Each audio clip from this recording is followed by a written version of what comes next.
ако предприятието тръгне да заработи, да се вкарат инвестиции, те не знаят колко са неизвестните вътре.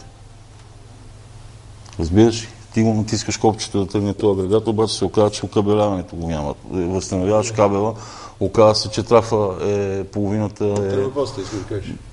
Трансформатор, искам да кажа. Да, половината на мотки не са там, където са и такива. Само извинявай за малко, ново писъмце, то е известно, но все пак да си го напомним. 26.1.2010 го тук входящия номер ЕМО, до Бойко Борисов, до Трайчо Трайков, до Симеон Дянков, предложение от Пламен Стоянов и така нататък. Общо взето същата оферта им се прави и на тях. Общият ни оборот за 9 месеца е 285 милиона лева, така. След обявяване на несъстоятелността на Кремиковци към Екометал инженеринг ЕООД, сиреч твоята фирма, задължението на Кремиковци са 22 милиона еди колко си лева, за което сме представили документите пред компетентния съд. В условията на обща финансова криза запазваме своята производствена дейност и тъй нататък. Дават се как действа вашата фирма. Екометал е най-модерен мощен завод за преработка на метални отпадъци. Трайни търговски отношения с гиганти в така. Същността на предлагания от мен модел е следната. С тристранно споразумение между Екометал, инженери Кремиковци АД и НКД, ръководител от мен дружество се задължава да изплаща към стойността на ползвата от него енергия допълнителни суми по взаимно изготвен погасителен план за погасяване на дълга към НЕК, допълното му изплащане. Второ, срещу поемането на тези задължения към НЕК, Кремиковци предоставя под наем действащи инсталации, не знам какво си, що. Срокът за привеждане на избраното оборудване в съответствие с нормативната уредба за опазване на околната среда е 31.12.2011 година, като бихме искали да получим разрешение за ползването за срока на действие. Наред с това, задължаваме се да заплащаме изцяло и срок всички останали консумативи, доставки, включително потребения природен газ, както и разходите за пълния размер на трудове възнаграждения. Четвърто, ангажимент за преструктуриране на производство и персонала. По-нататък, ежемесечно в НЕК ще постъпят суми от около 3,5 до 4 милиона лева и натрупания дълг ще започне да се допи. Наетите от нас инсталации ще осигурят редовно производство от името и за сметка на един изключително стабилен в икономическо отношение търговски субект. Това означава ритмично ангажиране на ЖП, автотранспорт, пристанища, плащане на природен газ и така нататък. По отношение на държавния интерес, освен по линия на редовното превеждане на осигуровка към НОИ, в бюджета ще постъпват значими суми от ДДС, както и от реализирано производство на валцувани рулони, така и косвено от ДДС върху всички ползвани от нас материали и услуги. И петото, готовата продукция ще увеличи рязко паричния поток от работа на тая инсталация и тъй нататък. Разполагаме с достатъчно финансов ресурс. Така, за 2008 година имаме оборот от 211 милиона лева. Платили сме преки и косвени данъци 8,9 милиона близо лева и тъй нататък. По никакъв начин не искаме да попречим на усилията на държава за намиране на стратегически купувачи. Напротив, ще работим в работно състояние, не възстановим производствени мощности. Общо взето същото писмо. С уважение, Пламен Стоянов, управител на Екометал инженеринг. Припомням датата.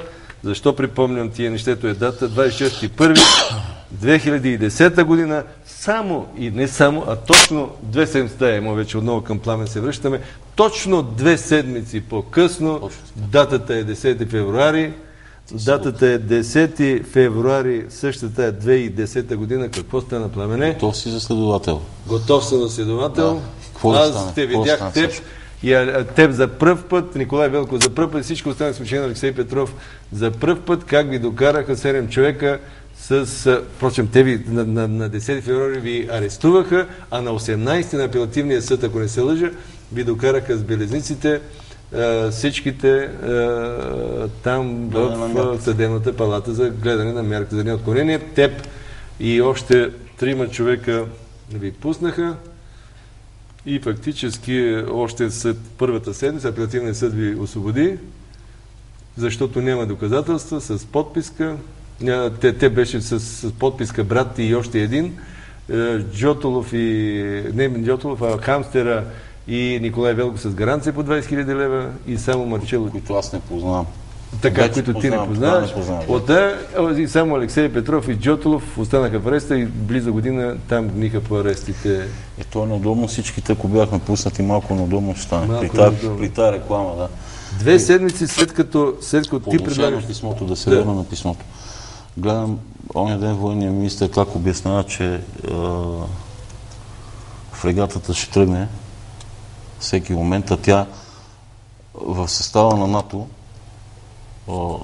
нашите съоръжения за водене на отбрана и нападение са интегрирани, както нашата държава, в Европейския съюз. Обща инфраструктурна политика, обща транспортна политика, обща енергийна политика, това е смисъл на Европейския съюз и на тая отбранителна система НАТО. Тая фрегата в продължение на 1 месец не може да тръгне да прави охранителна мисия. Ние не говорим да не дава Господ да тръгнем на война.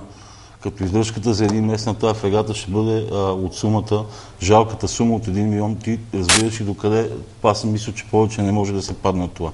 Военният министър да дискутира една сложна сума от 1 милион и 200 хиляди лева за издръжката на едно съоръжение на вода с екипажа на него. И то няма да води бойни действия. Нали? Няма да се използват амуниции за... Искам да те върна към другото.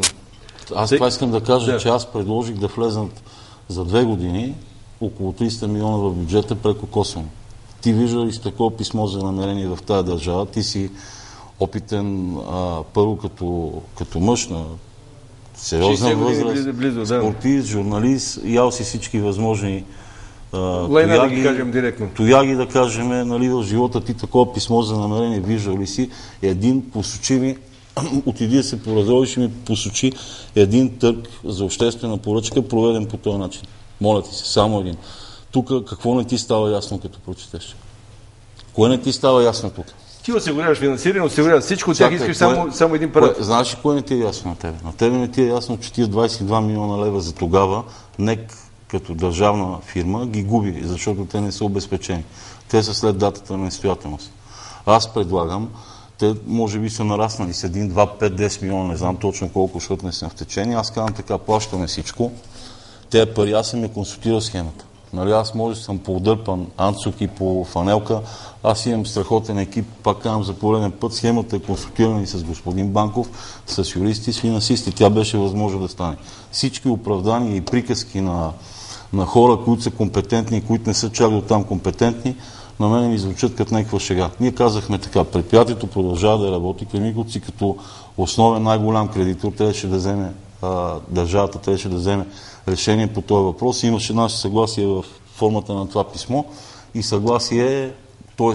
консултация, която беше направена с господин Банков, който си никна предприятието и за него това беше добър вариант. Защото първо съоръженията остават в едно добро състояние, поддържане.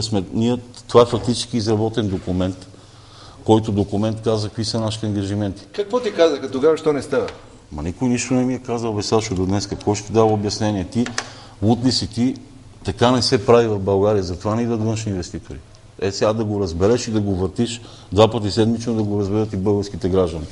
Оттам падат пенсиите, оттам 2/3 от българските граждани са след ръба. Аз така разбрах, като това са неверни цифри. Те са вече след ръба.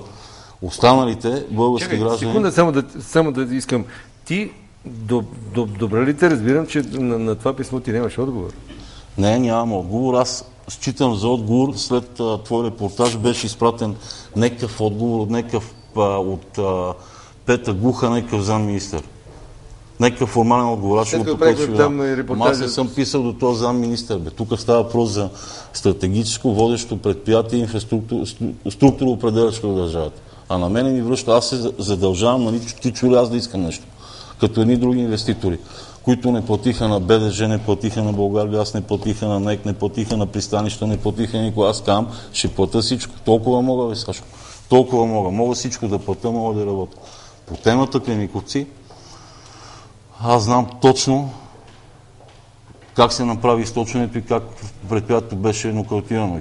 Казвам го 10 пъти до сега, обаче явно ще дойде време да се казва на подсъдимата скамейка. Натам отиват нещата. Предприятието беше съсипано чисто умишлено. Чисто умишлено. Ето ти го, ето ти. Това какво ти говори? Дай ми още едно такова писмо за намерение, в което има друг луд и каза: Нали, защото много приказки има от много медии, нагласени репортажи, всичките тия глупости. Дай ми едно такова писмо за намерение, в което някой казва, защото аз съм втора категория, аз не съм първа. Нали? Си първа категория инвеститор искаш да кажеш? Не. Българите сме първи и втора категория. Това ти обясних къде. Когато си втора категория, това явно не е достатъчно и не се прави по този начин. За да първа категория са нашите хора. Първа категория седаш се разбираш на една маса и всичко тръгва. На масата или под масата? На масата, бе. Тая маса може да и на някакви места, ама така не се прави. Това не отива в държавата. Затова външните инвеститори, аз ще кажа, че по време, виж датата на това. Датата 26.1.2010. В разгара на кризата, аз ще кажа, тогава, когато малко хора в света можеха да продадат 1 кило рулони, аз имах пазар за 40-50 хиляди тона. Договорен, отидох в Швейцария, разбрах се с фирмата, която е световна, компания за производство и продажба на ГВ рулони. Отидох в Турция, разбрах се, имах подписани контракти за продажбата на 50 хиляди тона рулони. Ти това го говориш преди писмото. Така ли да Аз съм договорил всичко, виж, едно момче от Кремиковци имаше разни коментари, прилича на австралопитек, прилича на убил 20 човека, може да им приличам по всеки изял 30. Изял 30, мутра, бухалката му е в задния джоб, и всичките глупости. Аз си бех направил труда в рамките на 6 месеца да си подготвя цялата логистика. Имах подписани контракти, имах осигурено финансиране, имам екипа, който и днеска може да работи. В момента имам предложение от огромна световна компания за работа в чужбина, което аз съм приел. В момента водим преговори и подписваме документи. Там става супер окей. Правиш офертата, хората падат на гръб и казват, дай да бачкаме. А тук не става. И в тази връзка ти казвам, че военният министър дискутира някакъв си 1,3 милиона и половина. И тая лодка не може да тръгне за там. Ти знаеш къде е? Имаше наши представители на политическата власт, които не знаят къде е Аденски залив, не знаят къде е Африка. Ти знаеш ли къде, защото се цитираха проблемите в Либия като арабска криза. Знаеш къде е Северна Африка? Сашо, имам като по оценен, като по Евронюс по картата. Сашо, на един без извинение, през Босфора,